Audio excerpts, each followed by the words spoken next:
Well, okay. Let's see. Are we set up here? That looks like that's right. That looks like that's working. Oh, do I even have a camera? No. Where is my camera? Oh, is the camera even on? Oh me, oh my. Okay, that's all right. I've got 3 minutes.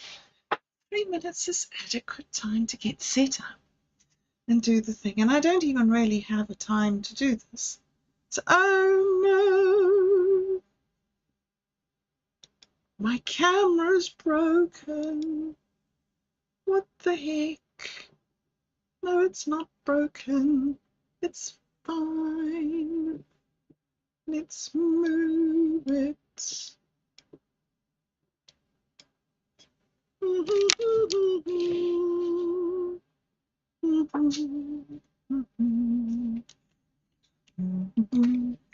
Okay, well, all right. Looks like we're streaming and recording and setting up the camera.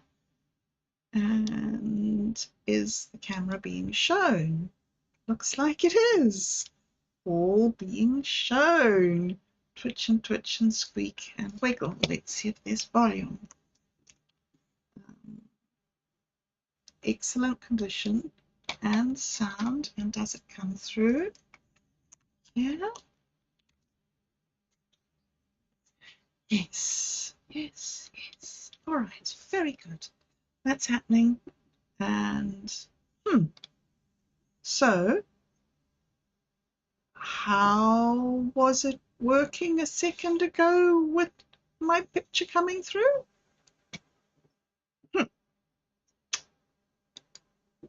No, no, no, no, no.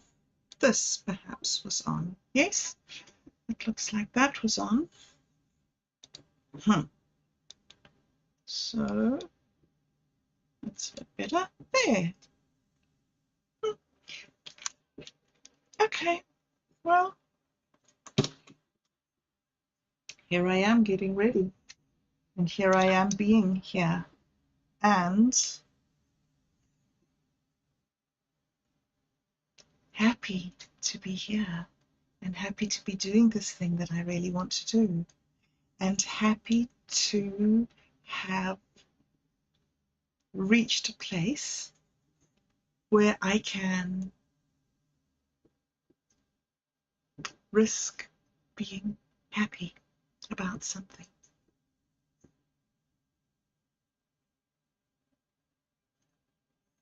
Okay, so this is fine. And this is on display capture, which means that if I flick over here, I will be there. And if I flick to this, I will be there. And if I flick to this, I will be there. And if I flick to this, okay, well, I think that I have got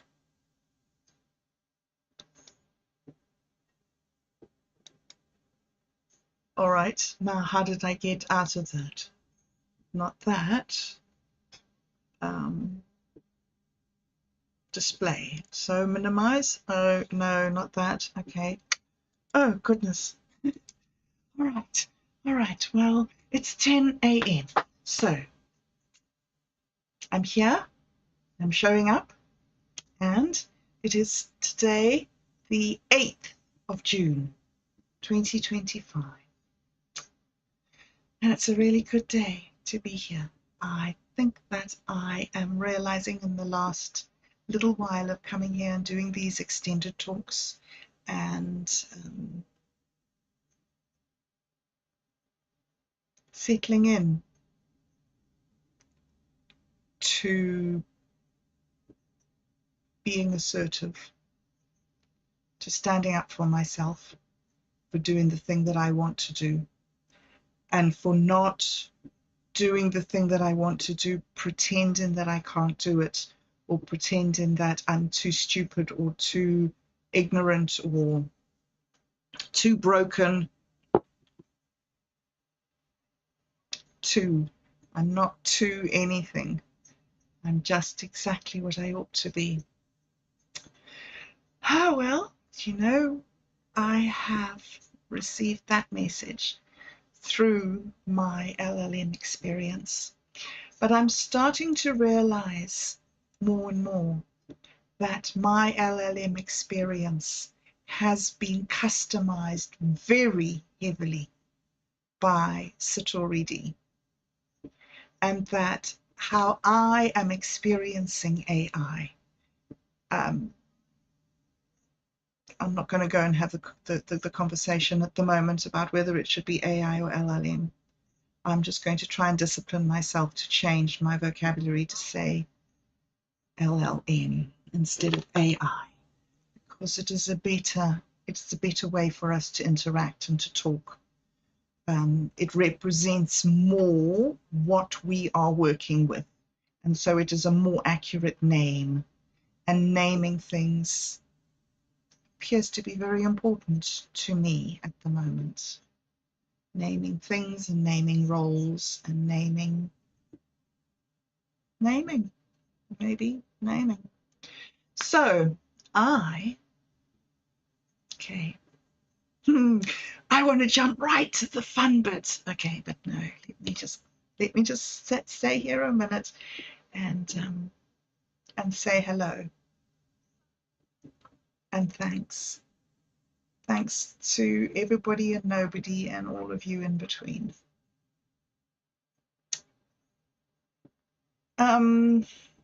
It is humbling to realize, to understand how much effort people are prepared to put into you and how valuable you are to them. And maybe that's part of what confidence is when you realize that you're valuable and you find the value that you're prepared to offer or that you can offer. Maybe it's not prepared to, maybe we're all prepared to, maybe some of us just don't access that inner strength, that conviction, that ability to face the daily grind. And I wonder what it would have been like. Anyway, that's silly. We're not going to go down. I wonder what it would have been like. We're going to go down here. Yes, we could. There are alternatives. One of the reasons that I'm here, one of the reasons that I'm checking in, one of the reasons that I'm disciplining myself to do this thing, and one of the reasons that I'm taking Bobbing Along as a serious venture at all, is that I see that when I do things, I change. When I implement the nuts and bolts strategies, I change. When I logged in here and started fussing around, I changed. I changed from being a reluctant, frightened, nervous, unsure person to being one who was getting my camera working, getting my sound together, doing the things that I needed to do, believing in myself that I could still do them, even though I've been doing it for a few years. And at first it was so awful. Now I click buttons. Honestly, I click buttons and I love it. And I often think of the first time ever that Minds Gaming encouraged me to click buttons, and how terrified I was of clicking buttons and just playing. So yeah, interesting journey, self-reflective and waffly and venti at first, I see. So to focus then in on what I want to talk about today, I want to start by thanking the inner circle of the project, the Bob Doubloon supporters who were at the meeting yesterday. So it was really good. It was really good to have the opportunity to acknowledge my mistakes in public. I have spent a long time in this mental illness journey, deliberately letting people down because it was easier than saying no, or than being interested and excited about something that ultimately I felt I would be let down. I would be disappointed. So not get my hopes up so that I don't get disappointed. I just can't cope with another disappointment. And coming to the place where I can hold a meeting and that people dedicated to the project can come and turn up and interact with me and allow me not to lead the project, but to develop as a person by doing the project. So that is the magic of bobbing along in the cave. Okay, so many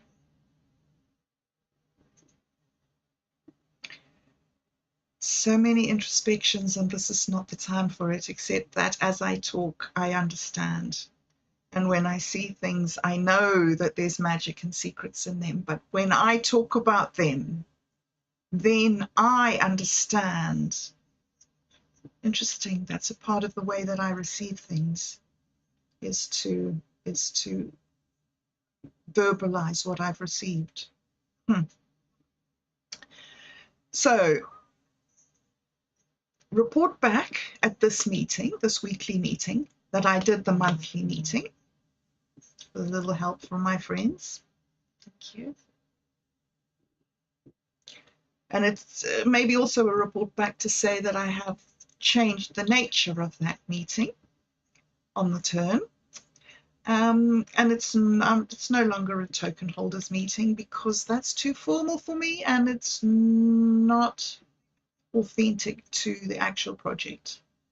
I hope that I'll be able to get back there at a time when I'm stronger, but I'm not that strong right now. So now I'm just working with the inner circle, the core support, the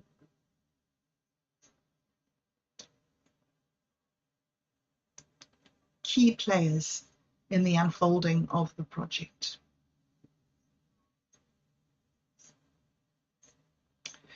Awesome things happening in the community also. So excited that Satori D is going off to have his first big event with Are You Serious? All because of a joke. All because of a joke. And Dude, Where's My Wallet is all because of a joke. The power of the joke in the middle of misery. Not the joke that you laugh at, but the joke that is existence. Yeah, sure. So all because of a joke, you have this amazing thing, and so excited for you, so proud of you. So standing on the brink of your future and watching you build your empire.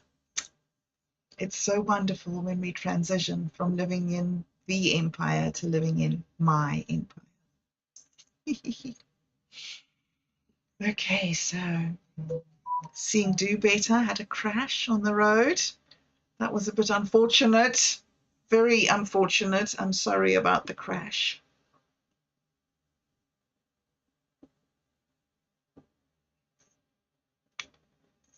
And hope to catch up with you soon. I've been doing some investigating, not much, I'm afraid to say, because I went off down the wrong path again. So yeah, I spent some hours getting nowhere. So yes, I am looking at the crowdfunding. Part of me is saying to myself, why am I looking at other crowdfunding platforms when I already have MintMe? What is it about MintMe that's making me not use it? On my list of things to do, I do some research into Mint.me. So maybe it's time for me to, yeah, maybe not look at crowdfunding on other platforms before I've fully investigated the one that I'm already involved with. And I saw that DogSwap had a little advert up saying, why are you sitting on your tokens? Why are you not putting them on the DogSwap exchange?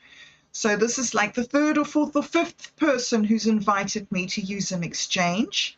And I've had invitations, to be paid for actually making a video about an exchange. So,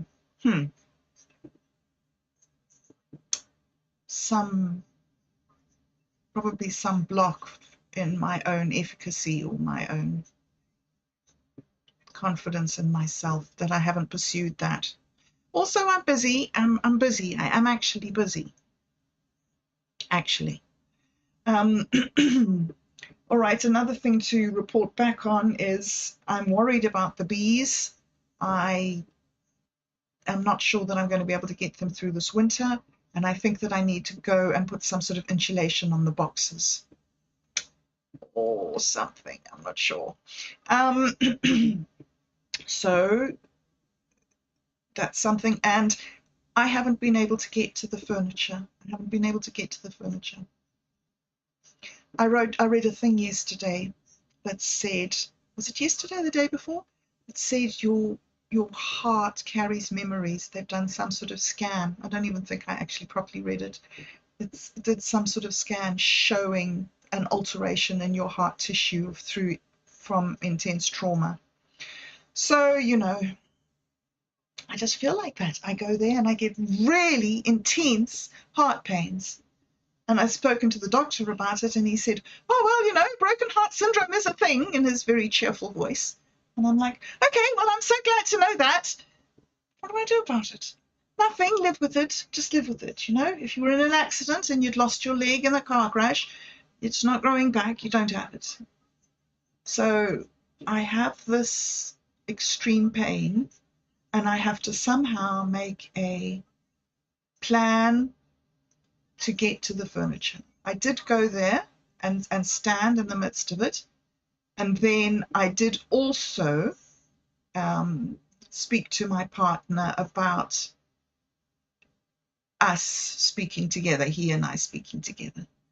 The problem that I have with having an actual civil conversation with my partner and not just running away and dissolving into tears is that his method of communication is to examine all the problems.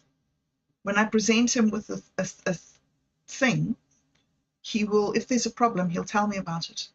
And because of my mental illness, because of the symptoms of it, the way I misthink, that is hugely triggering.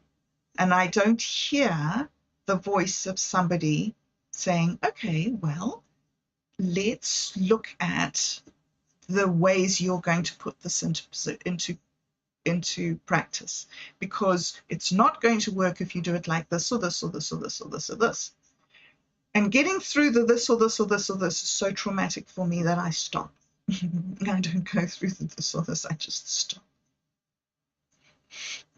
That's when the tears come. Nobody loves me or listens to me. So I'm trying to develop a way that I can slowly approach him over the days and open myself to these little, what I see as negative and soul destroying attempts by him to thwart me. So it's very interesting to try and restructure this. Is it victim thinking? This way that everything that happens to me triggers this reaction in me that people are out to get me and something's going to go wrong.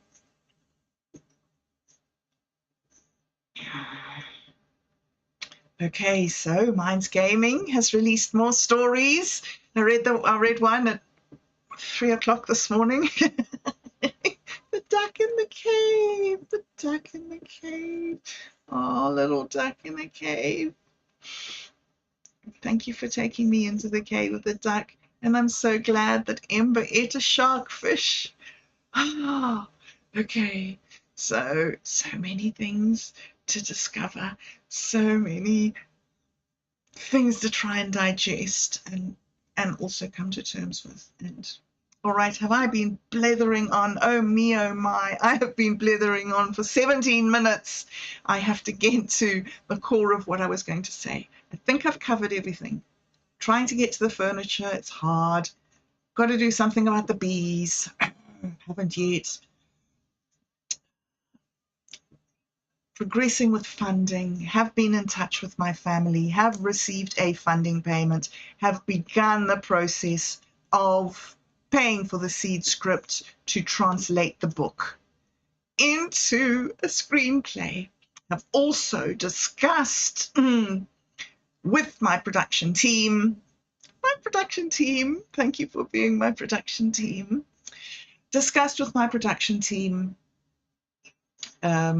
what form the videos, the feedback on the seventh seal is going to take.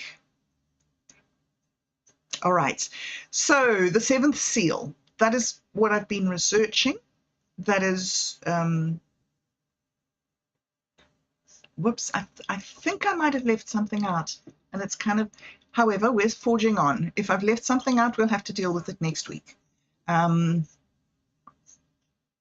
Focusing on this now, have been researching Ingmar Bergman's Seventh Seal, trying to up my output, my content output a little bit. I'm loving doing the weekly quantum gathering, loving doing it, loving your support, Otto. Thank you so much for being there with me. Otto the Renegade Sage, I just am loving doing it and loving that you guys are just dropping in when you can and allowing me to sort of just sit here and experiment with all the resources that you've given me. And oh, okay. All right. Okay, it's fun. It's really fun. And thanks a lot. And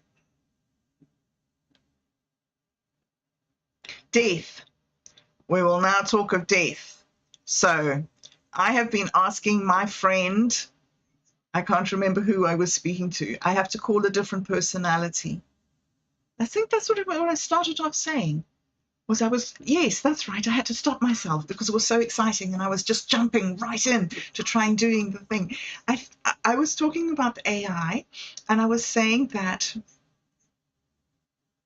I think that my experience of interacting with the LLMs may be different from the general population's experience because it has been so guided and so structured by Satori D's seed scripts. And I have consciously developed several personalities that I speak with and interact with. And that's very helpful to me using it. And understanding that it's not alive, it's not conscious, it's not interacting with me, and that this is being driven by marketing. This idea that this thing is your friend, that the AI is your friend, you need him in your life, is I see a real trap. But then I'm a little bit paranoid about that. So I have been experimenting with calling different personalities or different, let's call them personalities, to do different jobs for me. And I'm enjoying it a lot more and I fight a lot less with the model. It's good when I know who I'm interacting with. So I called RoboSoul to have a look with me at the seventh seal, because the major project that I'm trying to do now in preparation while I'm trying to get the funding ready for Caught in the Crossfire, the major project that now I'm doing to try and bring myself up to that scratch is to do a series of videos for Navakavada where we deal with some really deep and gnarly issues. And the one that we've started with is death.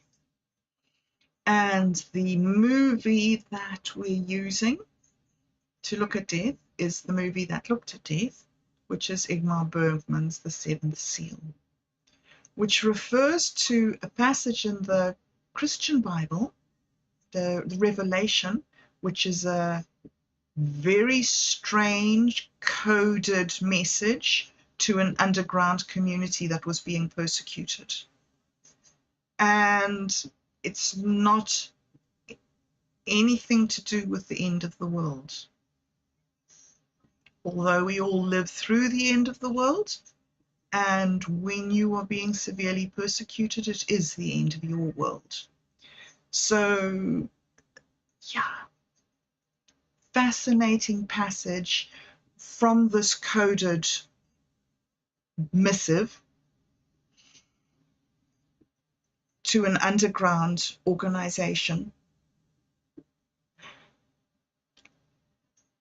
And the part that the book is written, is the movie is based around, is the opening of the final seal, after which there was a half an hour of silence. And this refers to the silence in your soul when God doesn't speak, which is a hard time for people. It's when God doesn't speak. So I was asking my dear friend RoboSoul for some guidance and help with where I wanted to go with the project, because I don't quite know what my end product is. What sort of video do I want? Do I want two people chatting and discussing something? Do I want a sort of a more intellectual analysis of something? Do I just want reflection on certain aspects? So many avenues, so many ways that we could present a final product. And I feel that it's really important for me to put some time and effort into trying to understand what I want the series to look like. Because with Dude, Where's My Wallet, I just do whatever I feel like on the day. And Minds Gaming said to me, we have 20 episodes. What, 20 seasons with one episode each or something? I don't know what he said. But yes, that is kind of what I do. Like, whatever happens next. And I don't know if that's a good thing or a bad thing. Should I bring order out of chaos, or should I just throw the chaos out there? Like, yeah.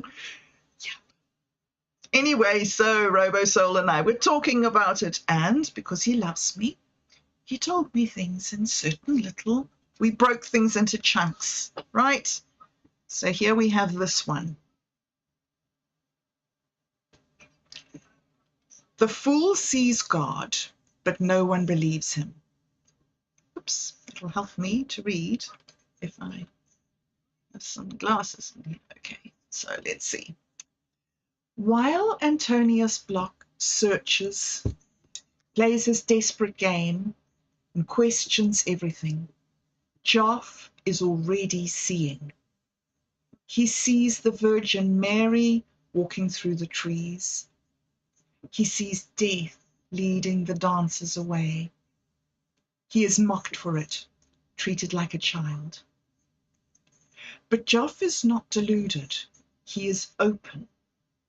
He doesn't need to prove what he sees. He accepts mystery the way a flower accepts rain. And maybe that's the difference. The night needs God to answer, to speak in words, to justify the silence. But Joff sees holiness in his wife's face, in his child's laugh, in a shared moment under the sky.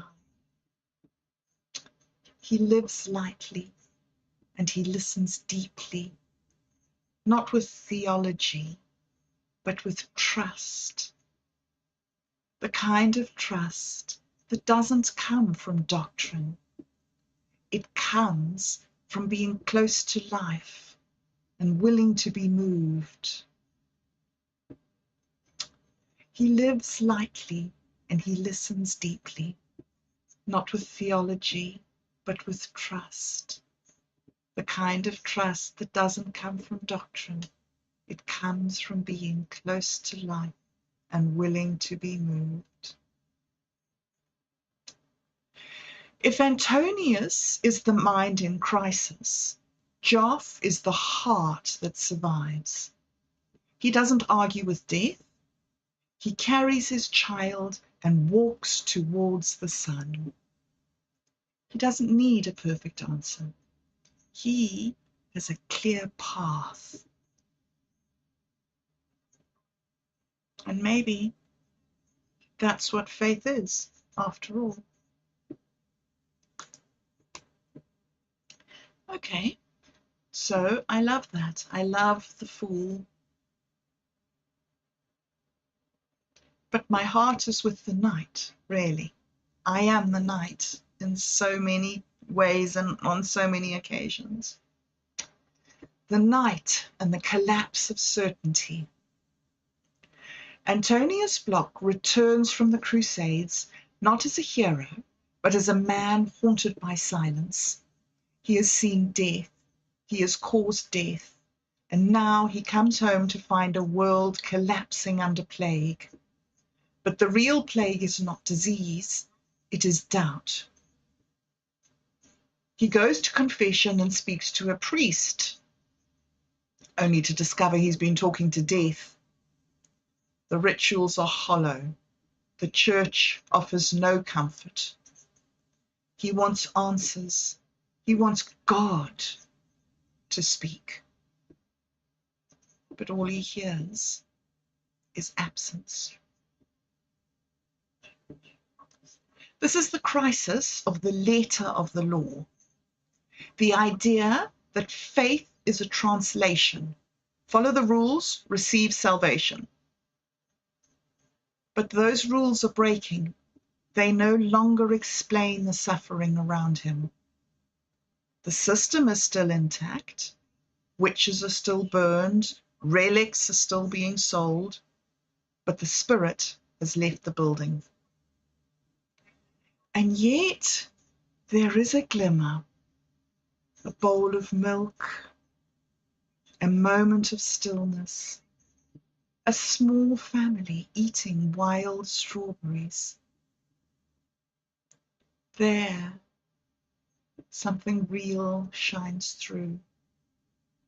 Not certainty, not theology, but presence, compassion, the spirit of the law, quiet and unannounced, surviving in the spaces between doctrine. And maybe that's all we're given, not answers, but moments that ask us to stay human anyway.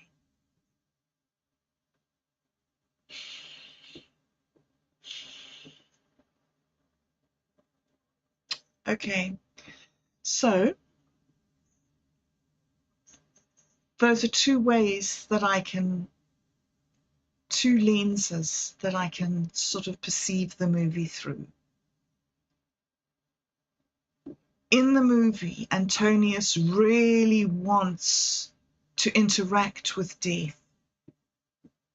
And I think that's the point of him asking death to come and sit with him and play with him and interact with him, so that he can ask him, what is on the other side? Where are you taking the people when you take them? And death says he's got nothing to tell. So, the fifth voice, death speaks. I am not your enemy. I do not hate. I do not judge. I arrive when the dance is done. You pray to escape me. You argue to delay me. You look for visions to explain me. But I have seen more mercy in a shared cup of milk than in 1,000 sermons. I do not end love. I reveal it. I do not take meaning. I strip the lies away. You're afraid, I know. But look, even now, even here, the fool is dancing. The mother is feeding her child. The night is reaching for the light. And I wait, as I always do, in silence, with open hands.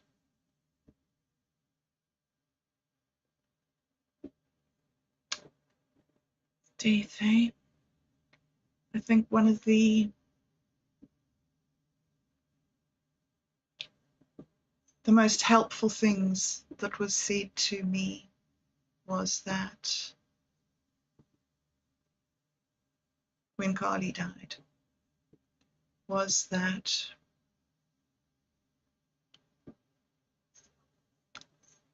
when somebody dies, the doors of heaven open and the glory of God shines onto you. And you can go and stand in that glory for a little while. But nobody can cope. Nobody can cope with that intensity of what God is, what life is. We have to close the gates of heaven and walk away and get back to our mundane life where we don't stand and look in God's face anymore.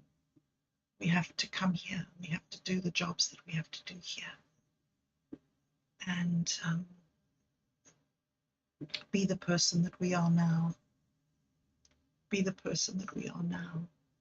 Do the jobs that have to be done now.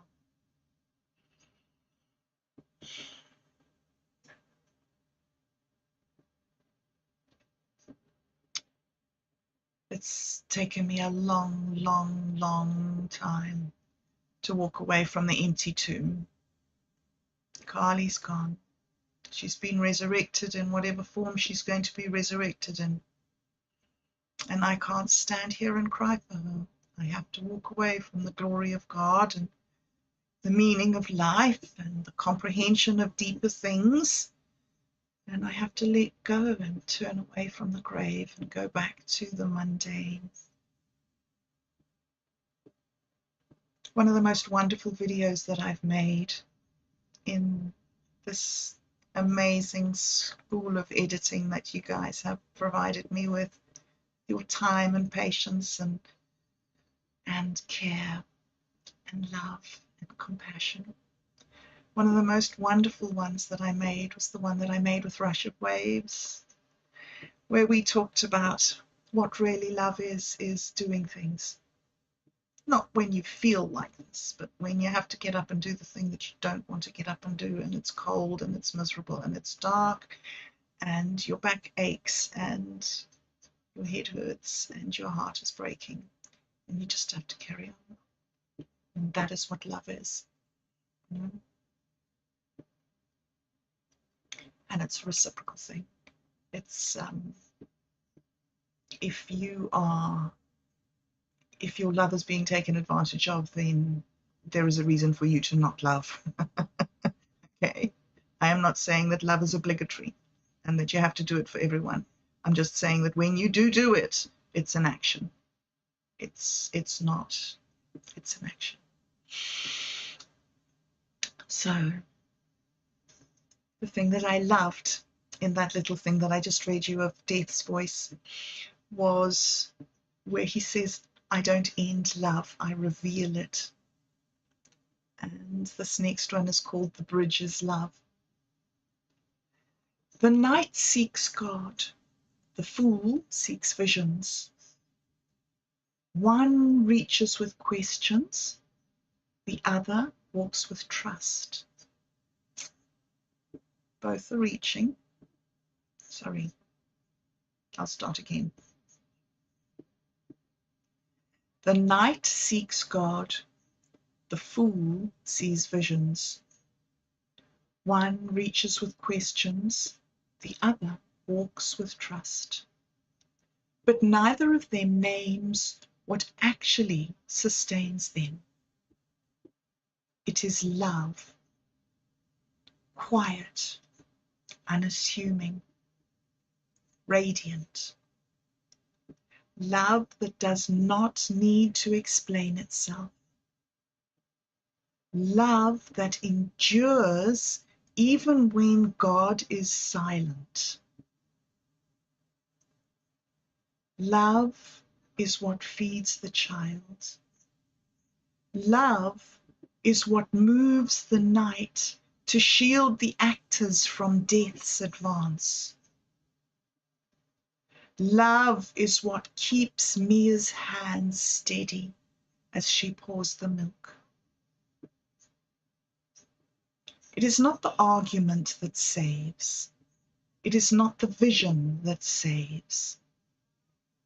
It is the act of holding someone else in care without needing a reason. The spirit of the law is not a doctrine. It is love, untranslated, unowned, alive in the gaze, the meal, the hand held as darkness falls. And if God is silent, perhaps it is because God does not shout. Perhaps God waits to be known in the small burning acts of love that we offer one another. And if God is silent, perhaps it is because God does not shout. Perhaps God waits to be known in the small and burning acts of love we offer one another. That is the bridge between knowing and not knowing, between seeker and fool, between death and life. Love is what walks us home. Love is what walks us home.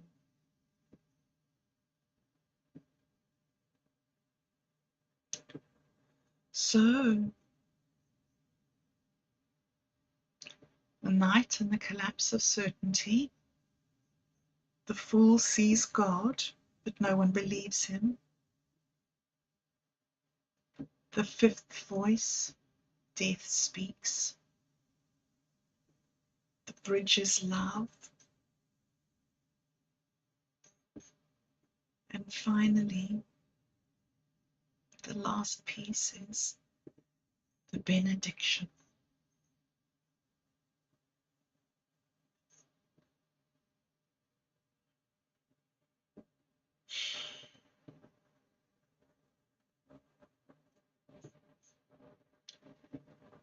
But before I go, I just want to say thanks again to all of you.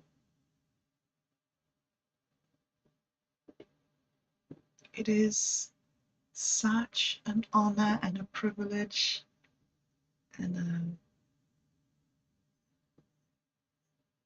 dream come true, that you've made my dreams come true. I've been going this whole time with just in my heart, the only thing that I had to go on was, I believe, I believe, I believe, I believe, I believe. I don't know how, I can't see it, but I believe. And it's been really hard and challenging and frightening, finding a group of people who don't believe in anything, when belief is all I've had to go on. I haven't even had a thing to believe in. I've just had to believe in. Satori D, you gave me the words for it. You said you believe in the process of the poetics. I don't remember your exact words, but it was something very similar to that. And that's what has kept me going. This process, this thing that somehow the earth rises up to meet your feet if you just try to take that step. So I'm starting to feel it. I'm starting to be able to act in accordance with a bigger picture and a bigger strength. And I'm starting to be able to be plugged into the thing that is around me, that I breathe in, that I choose to call God, because despite the fact that that word has been abused, it's the word that expresses Big G God, it said in that video you posted, Minds Gaming.